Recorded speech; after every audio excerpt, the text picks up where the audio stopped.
Di podcast pakai otak, siapa orang yang ini ngomong depan kamera nih? Siapa orang di Madinah yang mungkin menurut Anda tuh pengen banget Anda undang di podcast Anda?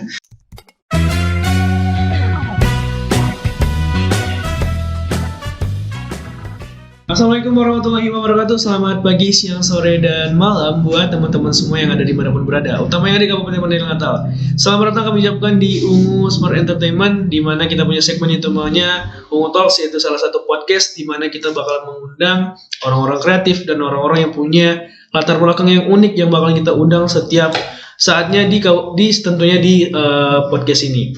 Utama tentunya kami juga membutuhkan dukungan dari teman-teman semua yang menonton video ini. Silakan subscribe channel ini dan juga komen siapa next yang bakalan kita undang.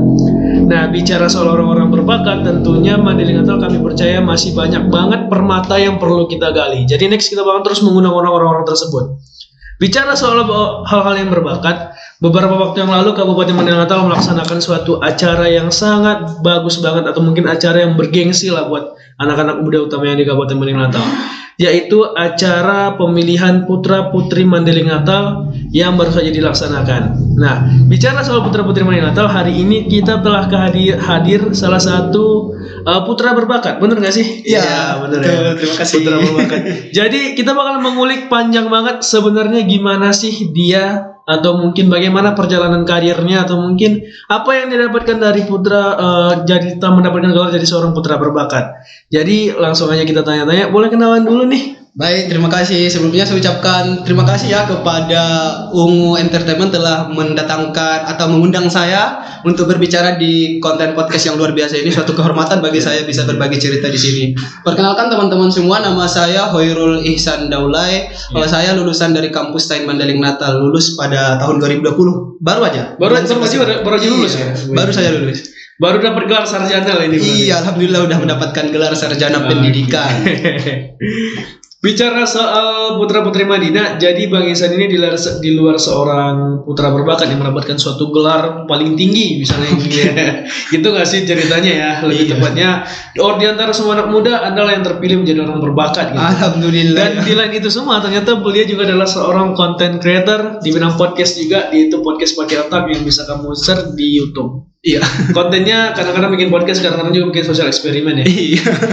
Tapi nanti mau nanya soal social eksperimen ya, aku banyak nanya di situ. Oke, boleh. Nah, jadi hari ini tuh kita mau nanyain soal putra putri Madinah dulu. Siap.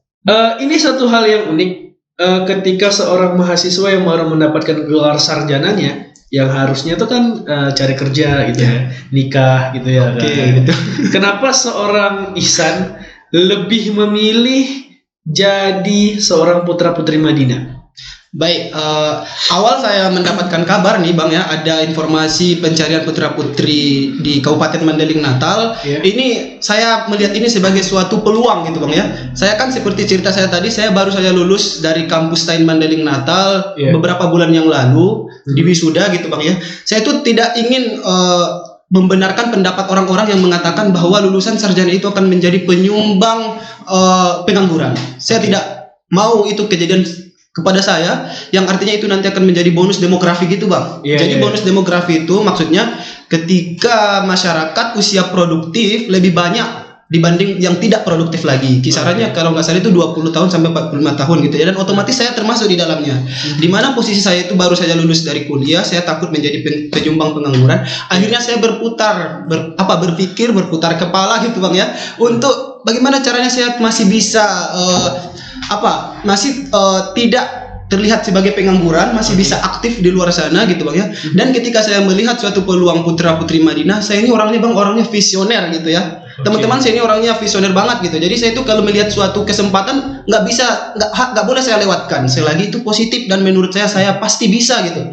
Terlepas dari nanti ketika saya ikut di sini di pencarian putra putri Madinah, saya itu tidak pernah berpikir bahwa nggak usah saya ikut ini, nanti saya nggak menang gitu ya Bang. Saya itu tidak pernah berpikir seperti itu. Tapi saya pernah bertukar pikiran kepada salah satu mentor saya, Mem Dina, ketika saya mengatakan, Mem saya ingin masuk ke sini, tapi saya nggak punya bakat gitu Bang. Awalnya memang saya pernah berpikir seperti itu ya, saya nggak punya bakat. Tapi apa jawaban beliau? Diammu itu pun bakat loh katanya. Akhirnya di situ saya termotivasi bahwasanya ya diam itu pun bakat. Apalagi menurut saya ini bisa ya, kalau sekedar berbicara saya pasti bisa gitu. Sedangkan diam aja bakat, akhirnya saya merasa termotivasi untuk ikut ajang pencarian ini. Dan alhamdulillah saya disematkan amanah ya sebagai putra berbakat, yang mana nanti saya mengharapkan kepada teman-teman yang mendengar ini, jika kalian memiliki bakat apapun itu, bisa koordinasi bersama kita Putra Putri Madinah. Insya Allah kita akan berikan solusi dan jalan, kita akan pergi ke pemerintahan Kabupaten Mandailing Natal gitu. Oke, keren banget sih. Iya. Tapi keren sih, maksudnya alasannya itu adalah salah satunya memang mengurangi demokrasi. Iya. Bahwa memang statement-statement seperti itu perlu dipatahkan, bener nggak Iya, sih? betul. Iya. Nah, tapi bicara soal jadi Putra Putri Madinah gitu, bukan diberikan gelar putra berbakat nih. Iya. Ya. Bakat yang dimiliki seorang Ihsan itu sebenarnya apa gitu? Oke, ini luar biasa sekali Bang ya, pertanyaan pamungkas ini kalau menurut saya. Apa sih bakat dari putra berbakat gitu Bang ya? Jadi sebenarnya seperti yang saya itu benar-benar menjadi apa ya Bang ya? Saya benar-benar tidak menyangka justru disematkan kepada saya putra berbakat yang pada awalnya saya sempat menanyakan ini saya nggak punya bakat gitu ya. Tapi saya ingin sekali untuk mengikuti ini gitu. Karena saya merasa ya Putra Putri Madinah siapapun pasti bisa mendaftar gitu ya, termasuk saya, karena menurut saya masih memenuhi kualifikasi itu. Akhirnya saya disematkan putra berbakat. Nah, apa sih bakat yang saya miliki gitu ya? Yang pertama nih, kalau kita berbicara mengenai diri sendiri, saya yakin sekali bahwa saya itu punya bakat di bidang public speaking. Itu yang pertama. Saya sangat bangga dengan itu, karena saya beberapa waktu sebelum Putra Putri Madinah pun sering dipakai perusahaan-perusahaan untuk MC atau mempromosikan apa yang menjadi produk-produk mereka. Itu gitu. Iya. Berarti sudah banyak perusahaan yang mengundang. Iya, alhamdulillah sudah pernah baik dari itu biasanya saya itu diundang untuk mempromosikan produk. Itu diadakan dari hotel ke hotel gitu. Berarti misalnya ada satu produk A pengen mengajak Bang Ihsan ini untuk apa sih namanya, buat nge-share produk berlaku gitu. Iya, saya itu udah sering seperti itu untuk mempromosikan, dan dimana orang-orang yang menyaksikan saya pun udah banyak gitu Bang ya. Maksudnya udah mencakup, maksudnya saya pernah menjadi pembicara yang mendengarkan saya itu adalah orang-orang kan baru, ada orang Medan, ada orang Sidimpuan, ada, alhamdulillah saya sudah pernah ya Bang ya, dari satu tempat acara ke acara yang satu untuk MC gitu. Nah, adapun bakat saya yang kedua, saya itu hobi juga untuk menulis. Saya memiliki beberapa lagu karangan sendiri gitu. Serius? Iya, saya memiliki beberapa lagu, dan saya itu memang menciptakan lagunya itu dengan bergenre religi, karena memang pendidikan saya juga kan pendidikan agama Islam, jadi saya memfokuskan untuk menciptakan lagu-lagu religi, dan alhamdulillah berkat itu juga beberapa penghargaan saya peroleh, dan juga saya pernah juga diundang untuk memberikan cerita di balik lagu-lagu yang saya ciptakan ini di salah satu stasiun radio itu. Wow, gila, keren banget. Tapi ini bicara soal Putra Putri Madinah, apa pengaruhnya bagi seorang Ihsan setelah lulus gitu? Apa pengaruhnya? Oke. Nah, saya tuh mendapatkan banyak sekali hal yang sebelumnya tidak saya dapatkan ya ketika saya ikut di Putra Putri Madinah. Ini suatu benar-benar suatu hal yang tidak saya duga sebelumnya. Contohnya nih Bang ya, saya memang ikut pernah MC gitu ya, pernah MC untuk produk-produk. Tapi saya tuh selalu berpikir, kenapa saya memang MC di suatu produk, tapi saya pernah suatu ketika saya pernah bermimpi, kapan ya saya ini menjadi MC untuk kegiatan pemerintahan. Itu adalah impian saya sebelumnya. Sehingga ketika saya melihat ada penerimaan atau pencarian putra putri berbakat, saya meyakini bahwa ini adalah batu loncatan saya untuk dikenal pemerintahan, bahwa ternyata ada loh Khairul Ihsan yang bisa MC gitu ya. Jadi saya akhirnya alhamdulillah ketika saya mengikuti ini, saya mendapatkan beberapa, kalau misalnya kita sebut sebagai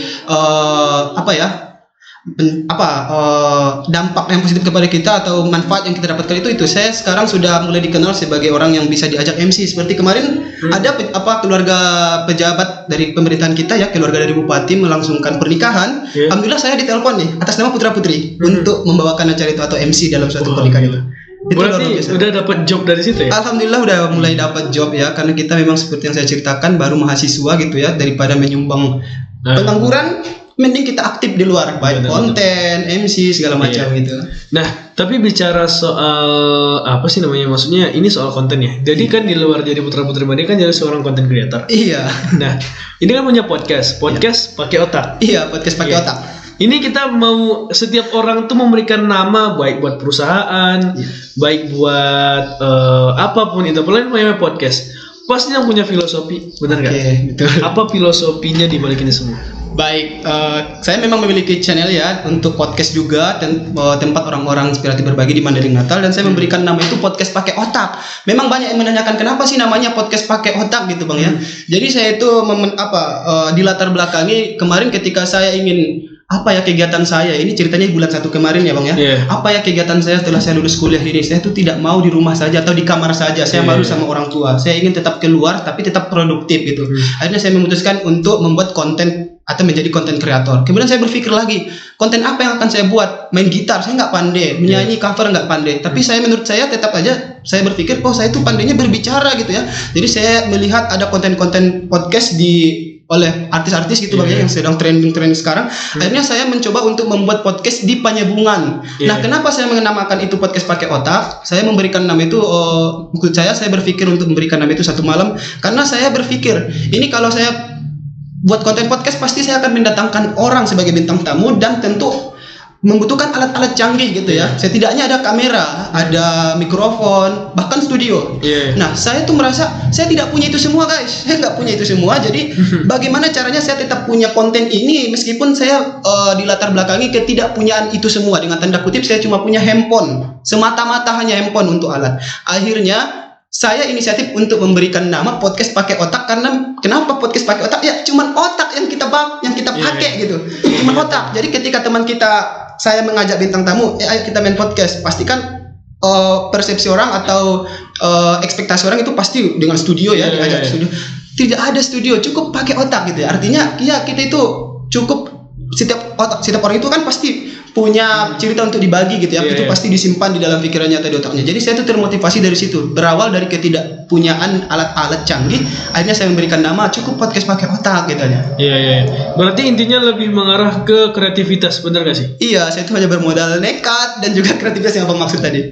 Jadi bicara soal podcast itu pun filosofinya gitu. Tapi di channel itu kan tadi saya tanyakan tentang social eksperimen. Itu kan cukup nantang ya. Itu cukup gila gak sih? Iya, betul. Itu lompat dari jatuh jembatan itu ke situ itu kan nekat gak sih? Iya, betul. Enggak, maksudnya seorang insan itu tidak memikirkan oke lah kalau misalnya bikin konten itu kan masalah malu itu kan nomor belakang. Ini kan tapi keselamatan Anda gitu. Iya, betul. Iya kan? Oke, nah sebelumnya saya memang sering ya Bang ya menyisipkan konten di podcast saya itu menyisipkan konten eksperimen gitu Bang ya. Jadi ketika saya kemarin adegan loncat dari sungai itu memang jujur, saya itu memang tidak memeriksa atau mencek apakah sungai ini ada batu terjal ataukah itu memang saya tidak cek karena saya lihat airnya deras pasti otomatis tidak ada batu gitu Bang ya, itu pikiran saya. Ini saya memang nekat lompat gitu. Alhamdulillah memang mendapatkan komen-komen positif juga dari teman. Berarti dari teman-teman juga dapat komen positif juga? Iya, alhamdulillah saya mendapatkan komen-komen positif dari teman-teman ketika saya membuat konten podcast pakai otak ini karena mereka bisa mendengarkan cerita-cerita inspiratif. Salah satunya Bang ya, bintang tamu saya yang pertama itu berasal dari Kecamatan Kayu Laut, Panyabungan Selatan. Iya, maksud saya Kecamatan Panyabungan Selatan, Bang.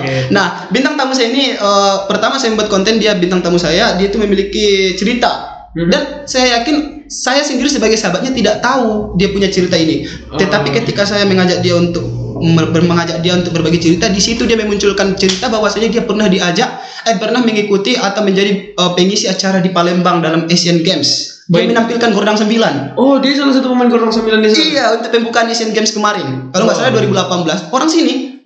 Dan dia sudah berbagi di cerita di podcast kita. Dan gara-gara itulah teman-teman ternyata responnya positif dan alhamdulillah banyak juga yang menawarkan diri untuk jadi bintang tamu. Oh, ada juga ada yang menawarkan diri jadi bintang tamu. Bahkan saya baru bertemu dia. Dia nelpon saya dengan nomor baru. Apabila pun nanti misalnya dia itu ternyata orang yang menipu saya atau orang yang jahat gitu ya ngajak saya untuk podcast, saya udah kayak speechless saja, datang telepon saya itu langsung, wah ya Bang kita janjian. Ini memang dia orang yang baik. Alhamdulillah setiap orang yang janjian sama saya ternyata orang yang baik dan kami memang berbagi cerita. Oh, jadi hampir semua yang ada di podcast itu mulai dari pembalap, yang kemarin tuh yang juara musabaqah, yang ketua organisasi itu, tuh ada juga yang dari telepon gitu. Ada yang ditelepon, kadang mereka chattingannya dari sosial media Facebook, baru ternyata saya tuh sempat ya Bang ya, saya tuh kadang tidak memberikan nomor handphone sih sebenarnya kalau misalnya mereka menchat saya dari Facebook. Tapi entah gimana ternyata mereka dapat nomor saya. Dan karena saya yakin dia sampai tahu nomor saya dari mana, berarti saya yakin dia orang yang benar, orang yang baik. Akhirnya saya bersedia, kami membuat konten podcast pakai otak kita. Dan ternyata setiap orang itu Bang punya cerita untuk dibagi. Tidak harus siapa memang dia. Ini yang aku pandang ya, aku kan ngikutin banget ya podcast pakai otak ini ya. Ini yang aku lihat ya, kenapa konten-konten seperti ini tuh malah redup gitu. Maksudnya redup dalam tanda kutip bukan mati, tapi tidak dilihat gitu. Harusnya nih ya, ini yang maksud aku ya, ranah pemerintahan utamanya Kabupaten Mandailing Natal tuh kayaknya perlu melirik ini gitu. Dimana bahwasanya Bang Ihsan itu kayaknya menggali banget itu, pengen tahu banget nih siapa lagi orang yang berbakat. Juara musabakoh ya kan. Iya, betul. Kemarin tuh juga ada jadi sekjennya pelajar itu nggak sih? Iya. Dia tuh gila sih, keren-keren banget. Bahkan itu tamu-tamunya tuh gila-gila keren banget. Maksudnya tuh kenapa subscribernya cuma segitu gitu loh. Kenapa harusnya itu dia bisa mengundang orang yang lebih keren lagi gitu kan. Tapi gila sih, keren. Tapi ini harapan kedepannya untuk konten podcast Anda itu apa? Saya tuh berharap ya semoga dengan adanya konten kita, maksud saya untuk teman-teman yang lain juga silahkan ya untuk berekspresi dengan membuat konten-konten juga, tapi dengan tanda kutip harus konten yang positif. Benar. Jadi memang peminat-peminat kita itu tidak banyak kalau kita membuat konten positif. Memang itu biasanya nggak banyak peminatnya, karena orang itu rata-rata berminat kepada konten-konten yang tanda kutip yang kurang jika kontennya itu ternyata tidak maksud saya kalau kontennya itu bersifat hiburan, bersifat wah-wah itu baru banyak yang berminat. Tapi kalau konten kita itu inspiratif, sensasi sensasi itu baru banyak kali yang berminat. Kalau inspiratif, mengajak orang berbicara mengenai motivasi-motivasi gitu memang kurang. Tapi ada satu hal yang harus kita pegang bahwa kita harus tetap semangat. Kita harus tetap semangat karena gini, ketika kita mencari orang yang bisa berbagi cerita gitu ya, kadang secara otomatis kita termotivasi biarpun kita itu sebagai host di posisinya situ. Benar banget. Nah, bicara soal ini ya, content creator gitu. Di podcast Pakai Otak, siapa orang yang ini ngomong depan kamera nih? Siapa orang di Madinah yang mungkin menurut Anda tuh pengen banget Anda undang di podcast Anda? Siapa? Baik. Siapa tahu didengar nih, terus langsung hubungi nih, kapan nih San gitu. Siapa tahu nih kan.